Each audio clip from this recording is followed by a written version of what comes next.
গুরু গোসাইয়ের একটি গান, গানটি শুনেন, ভিডিওটি লাইক করে দিয়ে।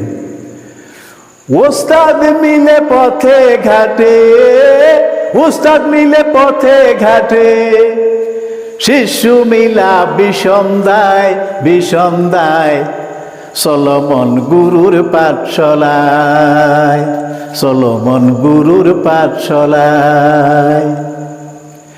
গুরু যে তোর কল্পতরু, কাঞ্চা মোটা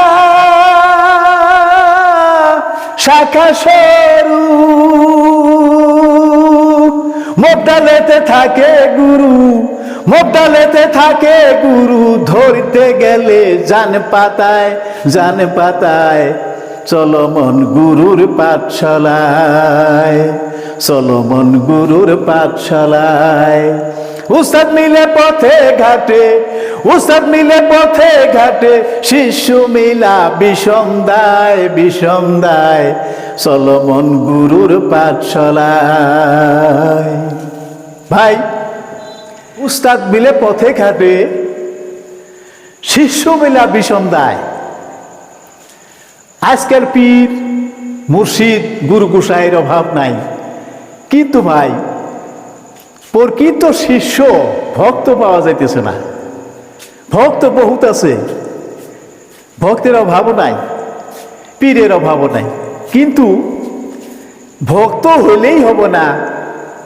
ভক্ত এমন হওয়া চাই যে পীরের একটি বাক্য লঙ্ঘন করে না, পীরের একটি কথা অমান্য করে না। পীর ইশারাতে যদি কিছু বলে সে কথাও ভক্তে পালন করে। এই ধরনের ভক্ত পাওয়া যাইতেছে না, এই ধরনের শিষ্য নাই। শিষ্য বহুত আছে, পীরও মেলা আছে। তো মুর্শিদের হইল কানটা মোটা, তার মানে ঘাড় মোটা। ঘাড় কি করে মোটা? কত মানুষের দেখেন যারা জীবন ভরে এই বোঝা টানে ঘাড়ে কইরা, তারপরে ঘাড়ের চামড়া গুলা মোটা হয়, এমন হয়ে গেছে যে সুই দিয়ে কোথা দিলেও সুই ভেঙে যাব, ওই ঘাড়টা ফোরা হইব না। তো পীরের হইল এই কাঁধ মোটা, তার মানে ঘাড় মোটা, চামড়া মোটা। পীরের সর্বশরীর মোটা, মানে ভার গাঢ়। তাই কইছে পীর যদি ডালে ডালে যায়, প্রকৃত শিষ্য যে হেটাও ডালে ডালে যাবে। পীর যদি পাতায় পাতায় যায়, ওই ভক্ত পাতায় পাতায় যাবে।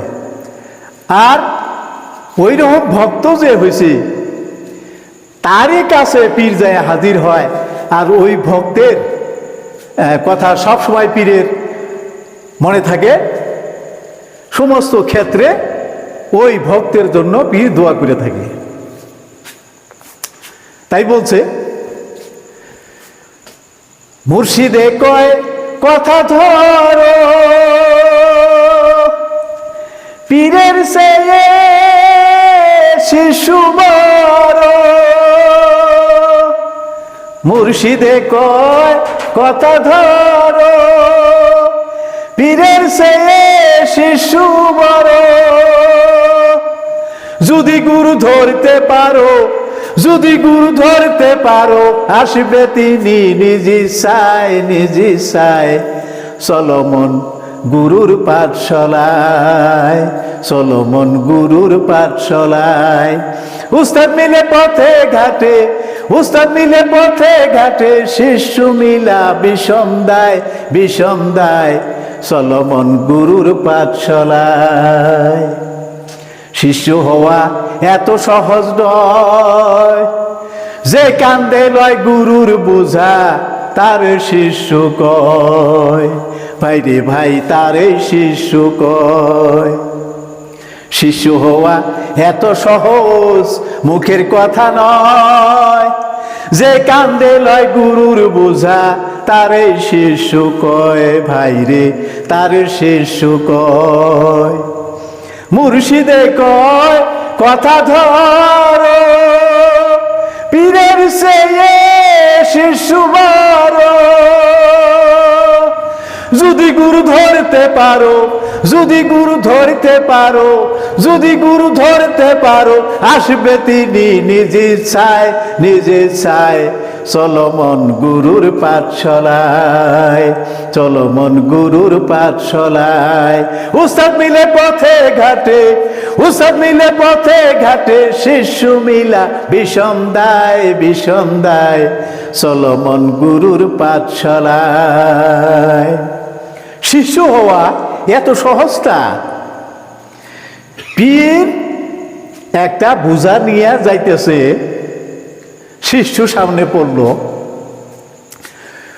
ওই বোঝা যদি পীরের কাছ থেকে জোর জবরদস্তি ওই শিষ্য নেয়, নিয়ে পীরেকে পৌঁছায় দেয়, তাহলে উনি হইল শিষ্য, প্রকৃত ভক্ত হইল উনি, যে পীরের বোঝা টানতে পারে।